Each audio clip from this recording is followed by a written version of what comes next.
evening, everyone. I want to thank you all for coming sorry. out. Make the switch on the top roof. Yeah, that one. There we go. Start again. Good evening, everyone. Thank you all for coming out. My name's Bob Smith. I'm the Director of Parks and Recreation for the City of Frederick. We are super excited to make this presentation for you tonight. Since we've last met, I guess, the September community meeting, we've taken your feedback.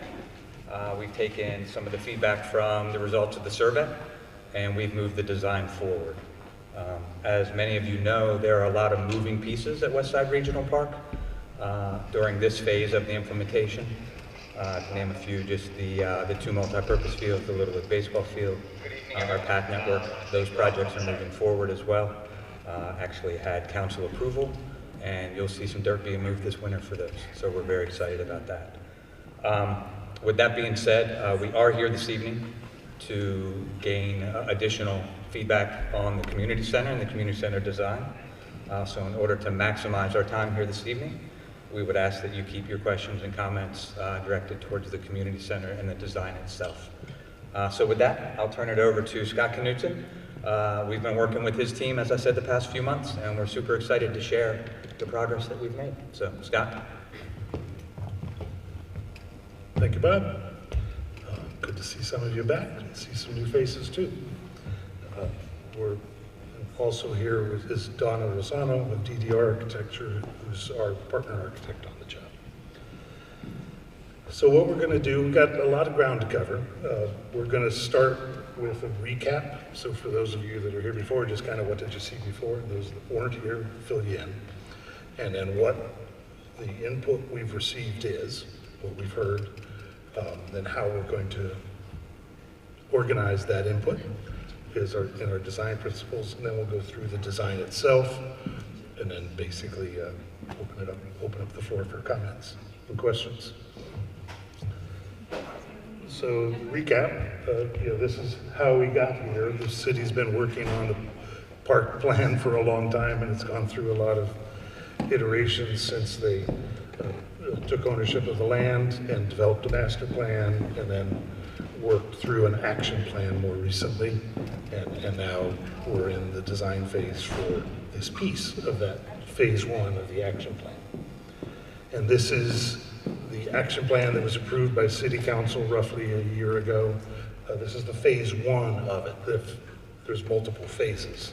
So we're basically working on the orange dot that's in the middle of the plan. It's not necessarily that, it's not that same shape. But, this is our schedule. We started on this in August. We're still on schedule in November, so that's a good start. And after this, we'll be going through the more detailed design phases and then getting city approvals and then going out to bids and going into construction. So we're thinking mid-2028 would be the opening. Hopefully sooner, but no promises on that. And this was the program of requirements given to us by the city, just kind of a summary of it. The spaces, the boxes on the left represent the various different rooms in the building. And the biggest one is a gymnasium. These orange ones are a couple of large community rooms. The beige ones are some smaller classrooms. And lobby, child watch, office space, shared community services, and support spaces is what those elements all are. The right half is the future phase two. There's going to be an expansion of the building someday, and the specifics of what goes into that aren't for sure, but it's, the expansion is going to be bigger than the original building. We're looking at 24,000 square feet in this phase and 30-some thousand square feet in the future. The site, as you saw in the action plan, is directly across from the playground next to the parking lot, right on Contender Way. So it's obviously very close here to the school. And in looking at the site, these are just some of the design influences of the weather. You have the solar tracking patterns and the wind patterns. And so last time we were here, we showed you a very simple diagrammatic floor plan. The top half is the phase one building.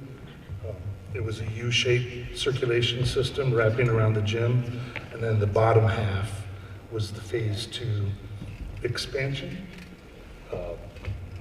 We're not going to go into detail on that because you're going to see more detail on where the plan is now later. And this was kind of the rough massing diagram that we previously showed you of how those buildings would be arrayed. So we, at the meeting and after the meeting, had both in-person questions, and we had an online poll that we got quite a few responses to. And so I just want to go through what people told us. And one was we should look into getting bus service to the site. And the county has done that. They've been coordinating with the transportation department. And there's the possibility that they'll be able to establish an on-call bus stop. It'd probably be on the other side of Contender Way from our building, closer to the playground, on the playground side, on the north side. And we previously had the community rooms adjacent to the gym, so they would open to each other and you could go back and forth between them, but feedback was pretty clear that we should separate them for acoustical reasons so that you could have different functions in them at different times. And that within the gym, we should have a temporary stage for presentations. And within the classrooms, we had 2 classrooms before, and the suggestion was that take one of those and make it subdividable so that we can have a space for even smaller meetings. Those are kind of, oh, and one other specific comment that we forgot to put in the show was in the gym, we had 3 sports, and the one we didn't have that we've swapped one out is futsal. So there was a lot of feedback that, so the 3 sports we'll now have are basketball, pickleball, and futsal. And so some of the poll questions were, the first question was, how should the building look and feel? And the basic response was modern, but warm, inviting, nostalgic, and reflecting nature. These were some of the adjectives that people suggested we include, and not include, but make the building so that they could use those adjectives to describe it. And we were trying to understand in the hyper-local community what would represent this location architecturally. And again, people mentioned about the natural world and the views of the mountains and the sense that we're not in the core of town, but we have connection to fields and things. And they brought up the issue of diversity, but specifically saying because of that, the design should be minimalist. And again, it should be modern but familiar. And what stories or symbols should come through in the design. Earthiness, multicultural community, the mountains, and local history were the themes that the respondents primarily gave. And we asked for just general, left open slate. What other comments did anybody have? And inclusive accessibility came up, sustainable design, natural materials, and having multifunctional spaces. And then we put forth a visual preference survey and gave about 13 photographs of other buildings and said which of these do you feel would represent your community? And these 4 on the screen were the most popular out of the 13. So we're taking those into consideration as we then move forward. We also had a series of questions about art. And one was, what about this neighborhood should be considered in defining the art? And it was, again, an international emphasis, young and group-oriented and active, and representing the foothills and the nature in the sky again. And what's the best thing about the neighborhood? The farm, the hills, the playground, and feeling like you're outside of the city and having open space and walkability. And a strong sense of who this community is. And if you could do whatever, what would you do? And people wanted some impressive scale with the art. Some people did. And other people just wanted simple things like creative benches. A lot of people were interested in moving art, and others wanted art that's interactive, that you can go up to and touch and play with, as opposed to it's up on a wall when you just look at it. And we asked for some examples of other art that people liked, and these images are a few that were referenced. You know, some are local, some are in St. Louis or Buffalo or other places. And again, people mentioned kinetic sculpture and interactivity a lot. And where should we put this art? There will be a public art component, and there's kind of split between, somewhere between the parking lot and the front door and something on the building itself. So that's what we heard from you. And so the way we're going to approach that is we're going to focus on a few themes that came out. One of those themes was heritage and what our roots are. And we've sort of been looking at the local architecture, traditional architecture, and the agricultural architecture, and how that personifies itself in the assemblage of forms and these compounds and so on. And then multicultural diversity. This patchwork of fields is literally across I-70 from the site. The site's in the top right corner. And so that's, the character is already kind of a patchwork. And then also the collection of different colors and elements. You know, part of that is in the local traditional folkways, but also it represents the diversity of the community in a visual embodiment and something colorful like that. And lastly, integrating nature, the views of the mountains, the natural materials, connection to the landscape. Of course, we have great views of the ridgeline from here, and so we want to make sure that those views are taken advantage of. And there's a ton of seats over here if you want to come sit up here. So we've come up with 3 icons or motifs that kind of represent that heritage, that diversity, and those natural forms, and our design is going to be integrating those in different ways at large and micro scales throughout the project. So it's kind of a blend of those 3 concepts. Within the diversity one, I mentioned about the use of color. And so we've also been looking at what colors should we be using and why. So we took a look through the functions of the building and what character those spaces should have, what psychological associations are there with each of those functions, and those colors, what colors best reinforce that. And then we've gone and picked some building materials that carry out that color scheme, and then we noticed that is already in the city seal. So that's kind of the palette we're looking at.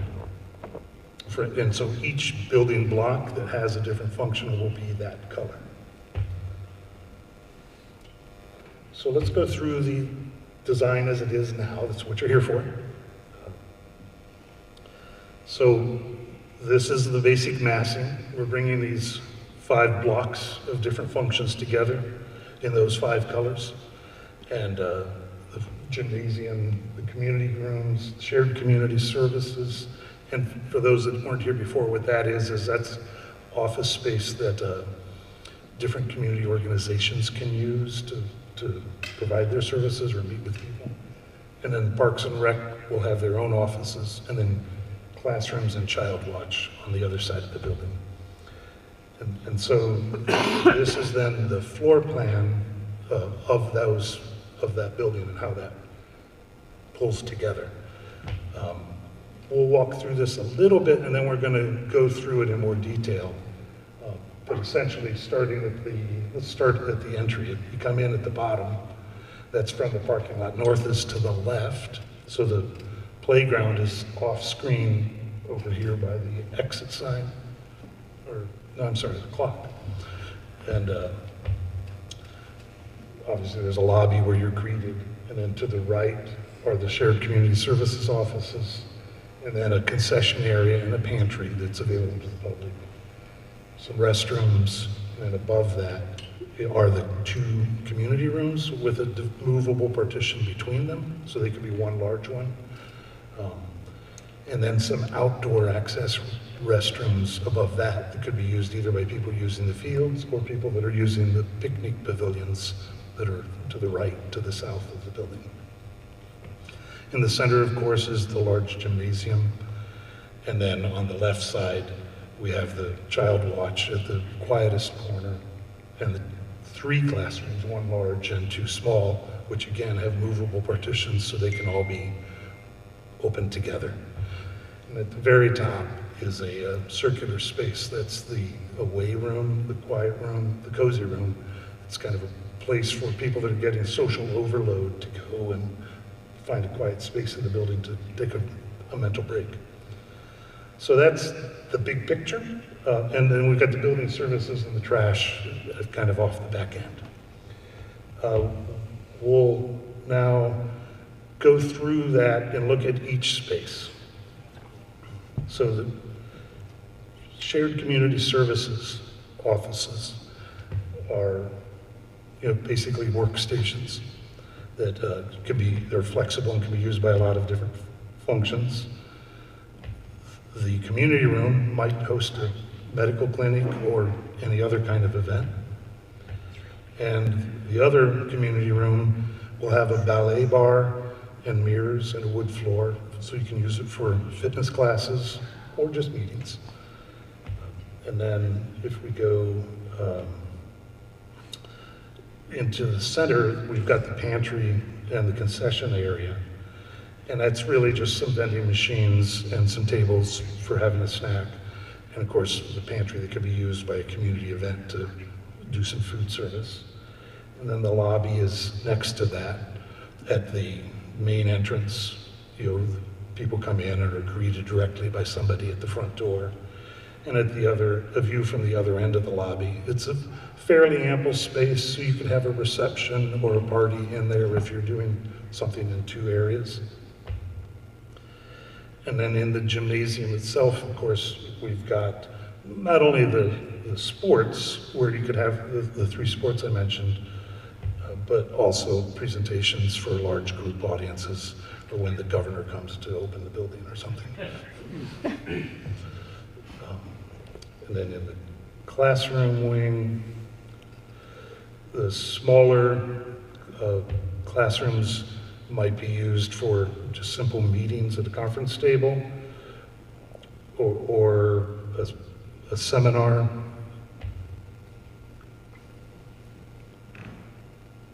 And the bigger one maybe is an after-school activity event or a party or whatever it is you might want to do there.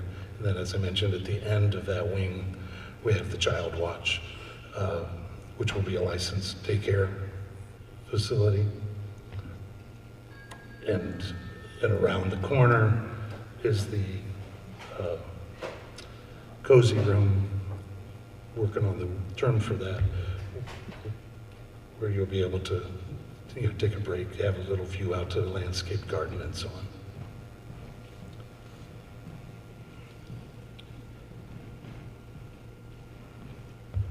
So that gets you a sense for how the spaces are arrayed, what happens within them. So let's take a look at the exterior.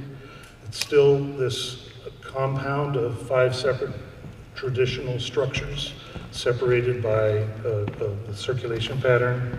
These are the picnic pavilions at the south end that you can access from within the building. That away room is expressed as a silo, essentially. And the classroom wing here is the one closest to the road, and the office wing is the gray one. The front entry is expressed quite differently than the other ones, much more fluid in nature and much more expressive, reflecting the clouds or the mountains. So this is an entry sequence bringing you along the parking lot sidewalk to that plaza where, again, events could occur and presentations.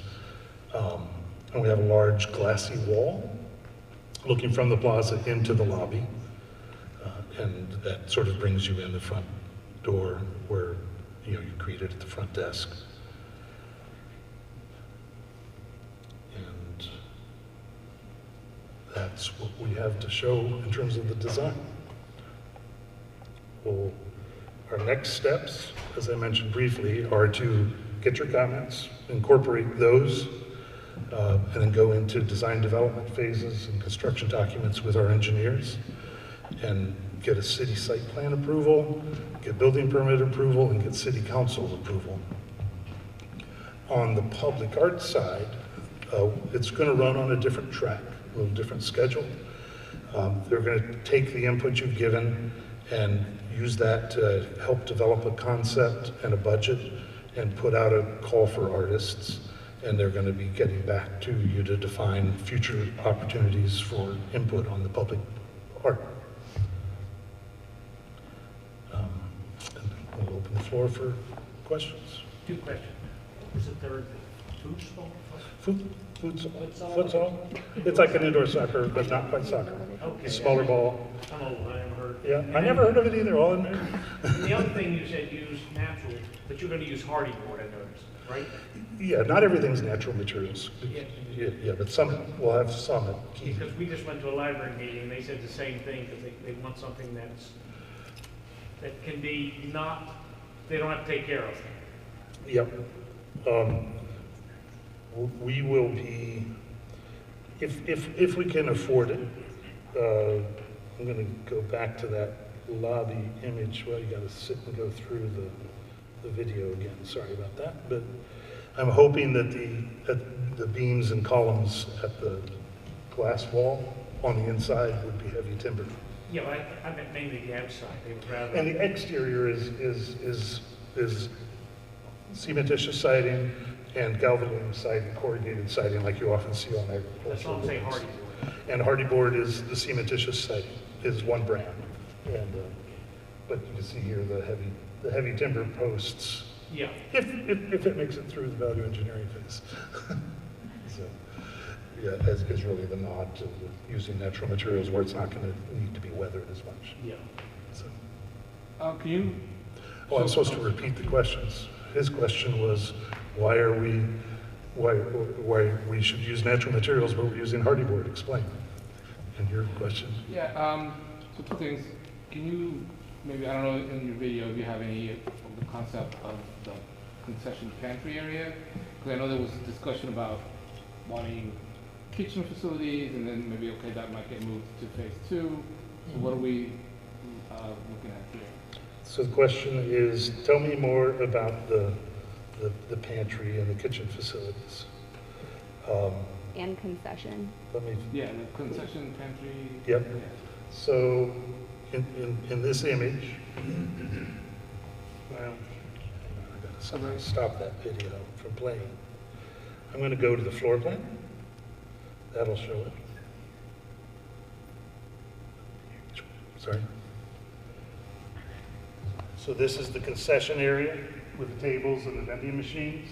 And then this is the pantry itself.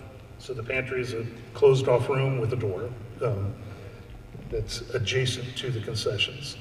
And it's basically counters, a refrigerator, a microwave. It's not a commercial kitchen, but it's, it'll be a good space for a caterer to set up. Yeah, my question was more about, are we gonna have like refrigerator, Yep. counter space? And there'll be a sink. So sink, refrigerator, microwave, countertops, cabinets. And then one other question, in the original plan, there was the thought of having in that picture to the left of the gym, I think was, a stage that would open up. Has that been Yep. eliminated because it's separated? So it's a question about the stage and whether in the previous design, the community rooms were elevated above the main space, would have a wall that would open and serve as a stage. And we've gone away from that because of the acoustical concerns, but we'll be providing a portable stage or temporary stage that staff would set up for any event In the gymnasium? in the gymnasium. Okay. Well, or anywhere, I guess, Right. but that's Right. where it'd probably be used. Yeah. Yes? Will there be doors parallel to the, excuse me, outdoor access restrooms and child watch? You can just imagine someone that might be, like have a disability and trying to get across. Will there be doors to be able to get out? So there definitely are doors at the end of every hallway for fire code reasons. And in terms, we haven't yet gotten into which ones are secured and which ones are alarmed. I would imagine that the one at the right side comes out past the community rooms would be general access because it connects to the picnic areas. And the one that's by the away room may or may not be. Sorry, no, I meant like in the gymnasium. Oh, in the gymnasium, I'm sorry. Yeah, there's 4 doors, one in each corner, that go from the gym to the hallway, and from the gym to the hallway. And then, of course, the 2 main doors that come in and out of the gym. And the gym will have a dividing screen, just like this one does, that can separate it in 2. So that's why there's 2 doors into the gym, so you can enter either half. Go ahead. Sustainability, what are we talking about? Solar panels on the roofs?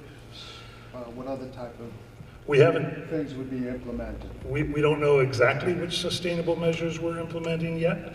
We're going to be having our green charrette in the next few weeks. We will certainly be considering making the building solar ready and budget permitting. We'd love to do solar panels. We may or may not be able to afford that specific strategy, but usually these end up being focused on energy savings, energy reduction, and maintenance.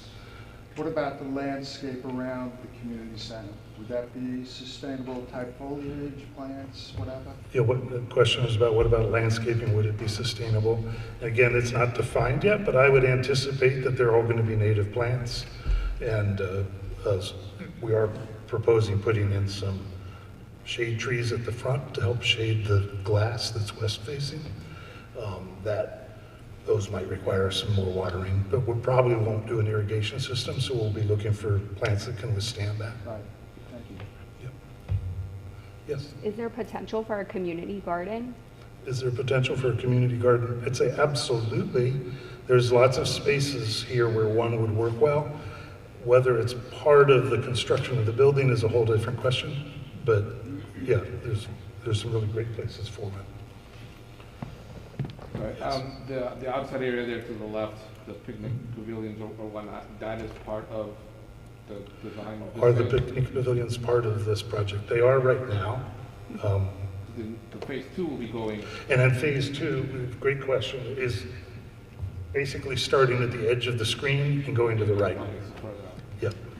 And so those pavilions will essentially be in a courtyard between the 2 wings.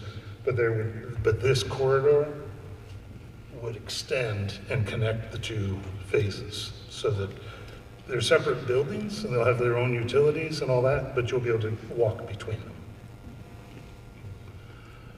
Yes, sir.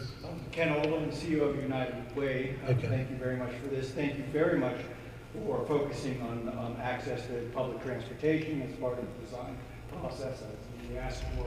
Thank you so much for that. I also attended the library meeting earlier in the week.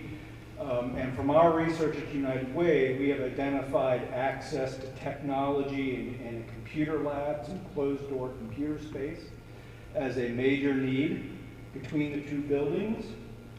That does not appear to be in either plan. There is computer space at the library, but it's not large enough to do classroom work and closed-door work. I wonder if that might be an opportunity in this space, or if there can be some coordination between the county and the city to see if we can come up with a solution. It's a little different than a classroom because you have to have equipment that's secured and in place often. Difficult to move things around, I guess you can with laptops. But, so I appreciate the classrooms. I guess can there be some dedicated space to access to computer teaching labs? The question is, can there be dedicated space for computer teaching labs? I think it would be combined with the classrooms. We have cabinetry in each room that could be lockable, that could serve as a place to store some degree of equipment. It may not be, depending on exactly how much equipment of what variety we're talking about, it may or may not suffice. Yeah, but going back to what you were saying, in the library plan, they had an area for computer lab, I think they called it, so it's not really, but it was open, kind of in the middle of the floor space. And my next question was going to be what technology was going to be included in the, especially in the classroom side, and I'm wondering if it would be possible, you said that those are 3 that can open, if you could make it 2 that, like one door that, a wall that disconnects or opens or whatever, and make another one more permanent, so it can be a permanent computer lab, computer teaching. Laptops are great, but every time you know, take them down and put them away and take them out and take them out, it slows things down, it causes problems. Having a more permanent space, it doesn't seem like the library would physically be able to accommodate that, and maybe accommodating something more permanent here would be a better option, as opposed to something that was something you take down and put up and take down and put up. So the suggestion is to remove one of the operable partitions in the classrooms, make it a permanent partition so that one of the rooms can be a permanent computer lab that doesn't require storing all the time. Certainly be considered. Yes? I just want to echo that. I think there could be a benefit if there was a permanent STEAM room, that would allow, the direction would be to allow them sort of permanent installation. If you think about computers and 3D printers where trainings can occur, especially since the percentage of families out here on the West End, there's lower, the percentage is lower that may have personal computers and that access to technology at home. So there could be benefits of having that as a permanent feature Yes. In the center. So that suggestion was, yes, it would be great to have a room like that that's more permanent, particularly for this community, and branding it as the STEM or STEAM room.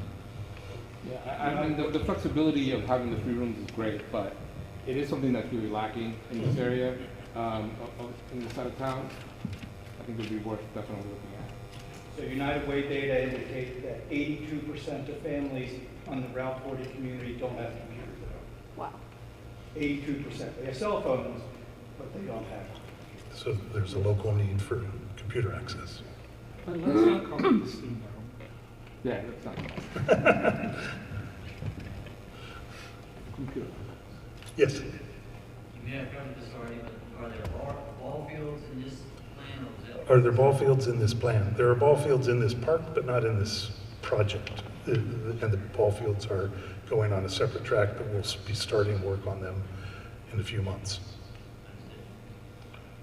Yes? I know this is focused on the design. I don't know if you can touch on it, but the security for entrance and will there be a security guard or What about security? lighting? There will be a security guard, really not a security guard, but a staff person at the front desk watching the front door. That'll probably be the only door you can get in without a key. There will be access control systems, with fob readers at, most of the doors in and out of the building, both, not necessarily all the doors, but they're then controllable for when they're open and things like that. And there will be closed circuit television cameras, and there will be an intrusion detection system, and there will be no Klieg floodlights, but ample sight lighting that you can see what's going on if you're a patrol car going by. So I hand over here. No? So just the gymnasium, going back to it, it will be like pickleball courts, and they would be handled by the city, sort of like Trinity is now, and the other city places where you play? Yeah, the gym and the pickleball. The gym will be much like this in terms of size, and it'll be striped for full court basketball, Right. 2 half court basketballs, 3 pickleball courts, and 1 big futsal court. And yes, the city staff, I assume, would be setting up the pickleball nets when it's pickleball time. Yes. It would be, basically run the same way as the other places. Like are. probably cost he's referring to enter? I'm sorry? Are you talking about like to pay to enter your monthly? Well, pay the enter, but also Yeah. to, like, I don't know, I play pickleball for Trinity. And, each day they have, or different hours during the day, different levels, of skill to play. Yeah, so just asking about who's going to be running. Yes, it's just going to be like Tally or Trinity or Lincoln or any of our other sites. Yep. Any other questions? Yes. I mean, to be able to access this facility, do you have to be a Frederick County resident? Can somebody from, you know? To be able to access this facility with privileges, you have to be a city resident, but anybody can come and pay a little more. That's my understanding. We have some questions for you, if that's all of your questions for us. Will there be a AED? Will there be an ADD? AED, yes. Probably required. AED. I'm sorry, I was thinking, I was thinking there's going to be lots of people with ADD there.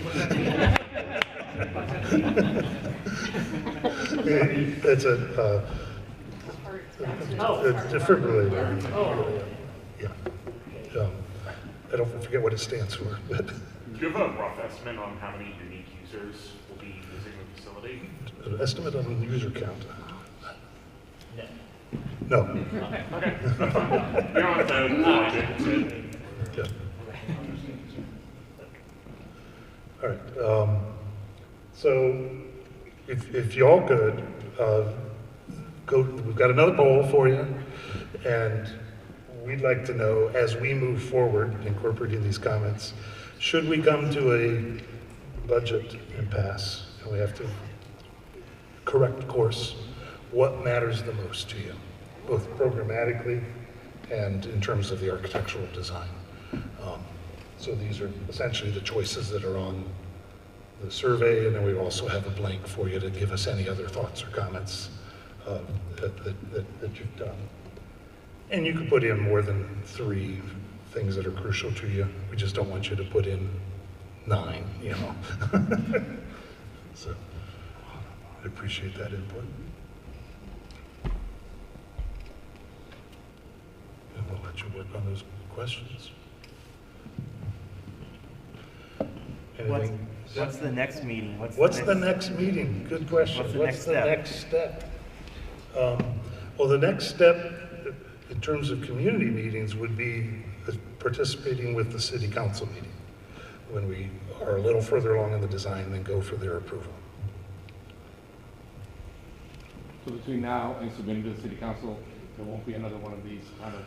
No, because we now start getting into boring details, you know, and doing all the hard work of, like, you know, what's the wall built out of, you know, things like that. Any other thoughts or questions you want to throw in, Bob? Just want to thank everyone for coming out tonight. It's been super productive. We'll gather all your feedback and get back to work with Scott and his team. So thank you so much for coming out. We're super excited to bring this forward and make it happen. It's been a long time coming, I know, along with a lot of other amenities within the park that we're currently working on. I'm getting pointed to the microphone. Sorry, guys. A lot of, you know, with all the other amenities that we're looking to bring to the park in the near future. So thank you for your support, and have a great evening. Thank you.